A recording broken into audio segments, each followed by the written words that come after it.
Drew here, and I actually wasn't sure that there would be that much to say about this week's episode of Handmaid's Tale, Vows, after initially watching it. But the more I thought about it, the more I realized that there was actually a lot to go over. This was a very, very short episode. I think it was only really 35 minutes or so once you factor in the recap and the end credits.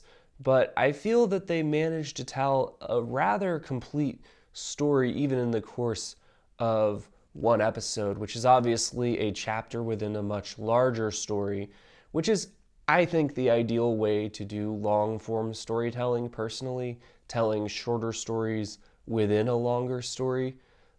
And this episode, I really have to give the writers credit for not going the direction that I expected. I think the show has a future as long as they can continue to keep surprising viewers. And I don't know how many viewers were surprised by what happened this episode, but I certainly was.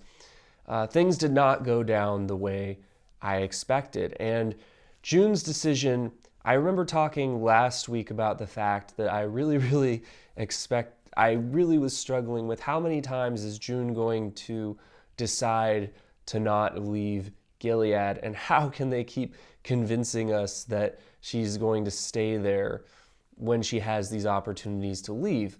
And my assumption was that the writers were not ready for her to leave Gilead yet. But this episode, that's exactly the decision she makes at the prodding of Moira, who, shout out to Samira Wiley. She gives a fantastic performance in this episode, completely sells this relationship and sells the desperation and the passion with which she tries to convince June to leave Gilead and to come to Canada. And to me, this is a really, really interesting decision for the show because it takes June out of Gilead, which was something I didn't think that they were ready to do, and perhaps not for a really long time. And it raises a lot of questions about the future of the show. Now, obviously, the writers have made decisions this season even, and then kind of seemingly reversed them. So how committed they are to June being in Canada remains to be seen. The season could wrap up with her, returning to go and try to find Mayday and to continue to fight in the resistance. And that kind of makes a degree of sense given the themes of this season and the way that it's kind of shown this conflict between choosing to continue to fight an oppressive regime or choosing to, accept that you can have a peaceful life and just coexist with them, even though that evil continues to exist. And what happens when everyone makes that decision? So her going back would make a degree of sense, but I could also see this being a ploy to actually have June exit The Handmaid's Tale. I don't know how many more seasons they can do with Elisabeth Moss as the lead, and you do see potential for them to continue the story forward without her this season with the introduction of Mrs. Keyes and potentially with Janine. I'm starting to really suspect that she's probably alive, given that we never saw a body, and the way that Moira and June talked about her this episode when Moira said she's probably dead. To me, that means she's probably not dead, because where there is doubt, there is no doubt, to quote Ronan. So to me, I think Janine is probably still alive, but the question of whether or not June is going to continue to have a role in the series remains to be seen, but I honestly never expected her to leave Gilead this season. I expected her to be in Gilead from the beginning of the season till the end of the season. But once again, the writers could easily reverse this. But nonetheless, I thought that this episode played out a lot differently than I expected it to. The teaser for this episode made it seem as though it was going to be this run to the boat, this frantic run from the zombie hordes of refugees who are overpowering the barricades and rushing the ship. And that really wasn't what happened. I mean, it was sort of what happened, but this was not at all tonally like The Walking Dead. It was a lot more restrained, and the focus was a lot more on the emotions of this scene from June and Moira's perspective. And again, I feel Samira Wiley really sold these scenes, and it's really, really telling how well she knows June, that I think she said the one thing to June that would possibly get June to get on that boat. And I give kudos to the writers for convincing me that June would get on the boat, given that in the past it would really not seem in keeping with the decisions that she's made to stay in Gilead, handing off her daughter and choosing to remain. But the fact that Moira said, if you go back, Janine is better off without you. You're just going to get her killed. And Moira doesn't even know the stuff that has happened to June this season. She doesn't even know about Alma and the other handmaids and the remorse that June feels for her leadership in these situations where she holds herself responsible for what happened to them. Whether or not it's her fault is debatable, but that she holds herself responsible for that. And she's starting to wonder if everyone who follows her just ends up getting killed. So to me, that was like the one thing that Moira could have said to June to get her on that boat. And this episode, I feel, really, really developed 3 relationships. At first, I thought it was 2, the relationship between June and Moira and the relationship between June and Luke. But it also, I would argue, develops the relationship between June and her daughter, who remains in Gilead. And it was really interesting, this episode. I would normally be on the side of the person arguing we can't make exceptions for one person. We have to do what's right for all these people. And in this case, that would be Una, played by Yahweh Ashton. And in fairness, this character was played with a great degree of sympathy, and you could totally understand the arguments that she was making, which is the best way for a show to have a moral dilemma play out, where you can understand both sides of the argument.